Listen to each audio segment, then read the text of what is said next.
Sirach chapter 30, verse 1. Go ahead. He that loveth his son causeth him oft to feel the rod, that he may have joy of him in the end. We want to have joy of your brothers in the end. We want to be able to say, hey, that young man right there, remember when he first came in? Look at him now. That's what we want. Go ahead. He that chastiseth his son shall have joy in him. When we chastise you, we want to have joy in you. Go ahead. And shall rejoice of him among his acquaintance. Yeah, amongst our acquaintances. We want to have joy. We want to hear good things when we send you out to other schools, to other camps. Go ahead. He that teacheth his son grieveth the enemy. See that? The white man, Esau, the other nations despise when we teach y'all.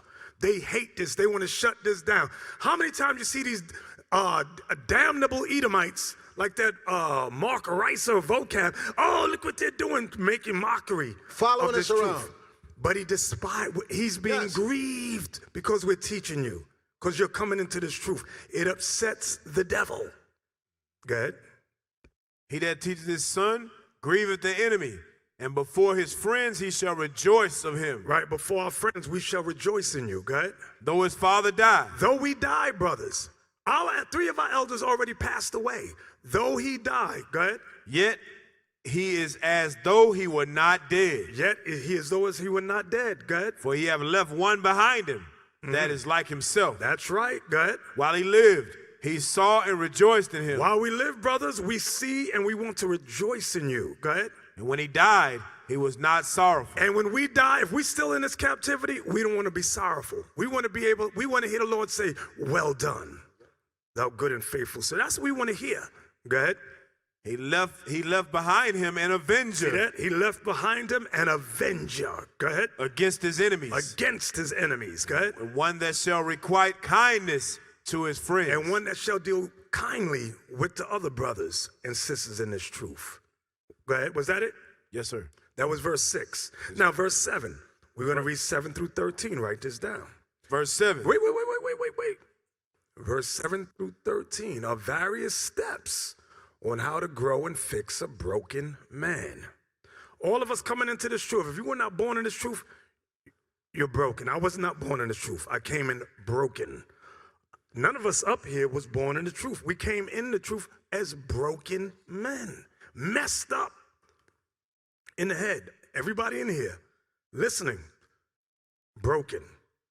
So verse 7 through 13 shows various steps on how to grow and fix broken men. Understand that a grown adult man who's 40 years old that just repented a year ago, you're only 1 year old in the spirit. A 50-year-old man that's 8 years in the truth, he's only 8 years old in the spirit. Okay? Do y'all see, put the first picture back up. IT, go back to the first one you showed with the brother and his son. Brothers come in like that. You're an adult, but in the spirit, you're a child just like that. Okay? You come in physically, you're an adult, but in the spirit, you are that child right there. Okay? Give me the next one.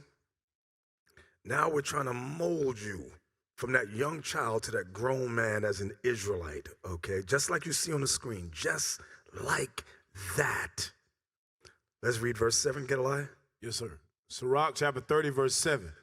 He that maketh too much of his son shall bind up his wounds, and his bowels will be troubled at every cry. I often get on the captains and some of the deacons. Don't make too much. Brothers have favorites. There's nothing wrong with having favorites. Christ had, out of the 12, Christ had 3 favorites. Oh, God, I did an Illuminati sign. Somebody's going to circle my damn hand. Christ had 3. Let me do it this way. Is that okay? Is that Illuminati? They make something out of that, too.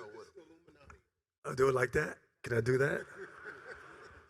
Christ had 3 favorites out of the 12. There's nothing wrong with that, as long as you're not dealing partially, okay?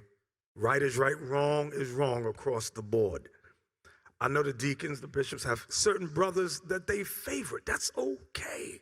Some of the captains have favorites. That's okay. Some of you senior officers, you got favorite brothers you like. You have a good time.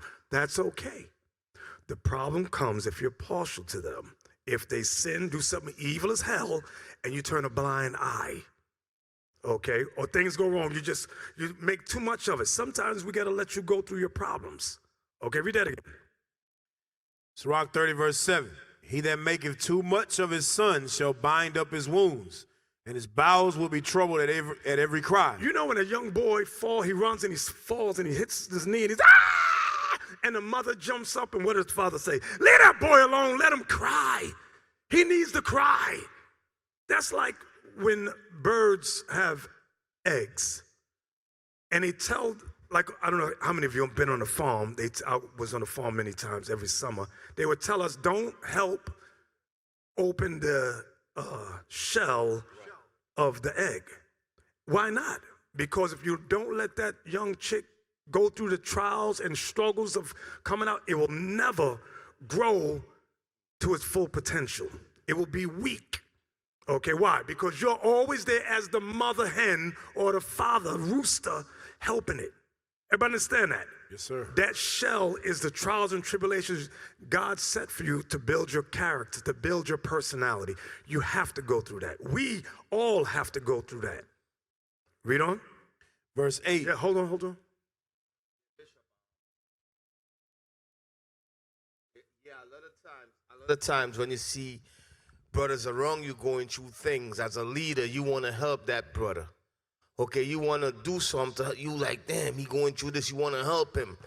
But sometime in helping that brother, okay, by you trying to, and not allowing him to go through what he go through, you make him weak. And usually brothers like that, they not going to survive in the truth. Why they not going to survive in the truth? Because you make that brother weak. Every time the Lord was trying him, you intervene and made him weak. You hold his hand instead of leaving that brother to go through what he got to go through to make him strong in this walk. Okay, so that's what the bishop is touching on. Okay, you leaders, let the men and them around you, let them go through that trial and become strong. Okay, don't hold their hands. And also, we've intervened to help men, and they're the same ones doing the IUIC exposed videos on us. Okay? Because they didn't go through their trial. And those are the little sissies we talking about.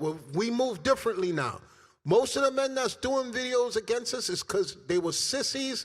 They couldn't deal with their trial, so they attacked us and they pointed fingers at us. That's why it says, he that maketh too much of his son will bind up his wounds. Look, in the regular world, the child blames everything on the parents. All their shortcomings they blame on the parents. It's the same thing in this truth. You got brothers who are weak, who we tried to help in the beginning, that we should have left them to themselves, because all they do is take advantage and they want you to carry them all the time. And then you see their real nature when you say enough. So it's why I left IUIC. How many people you seen that did those videos that they became better after they left? Zero. Exactly. Can I read it again?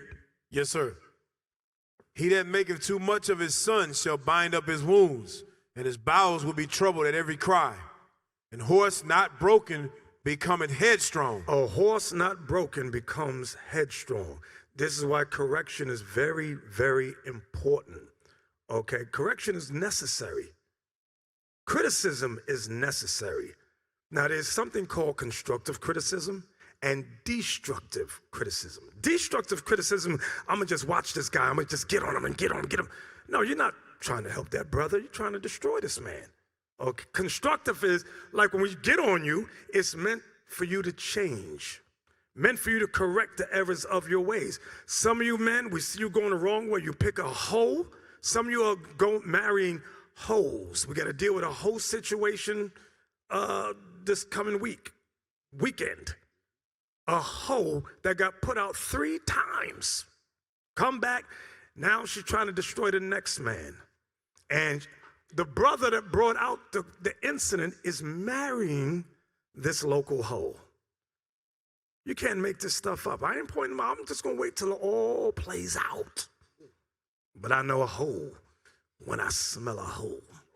And I know a weak, simp, damaged brother. Some of y'all, you start crying, we get on you about the woman you with. Yeah, all right. She gonna commit adultery on you. You gonna come back crying. And we've seen it many, many times.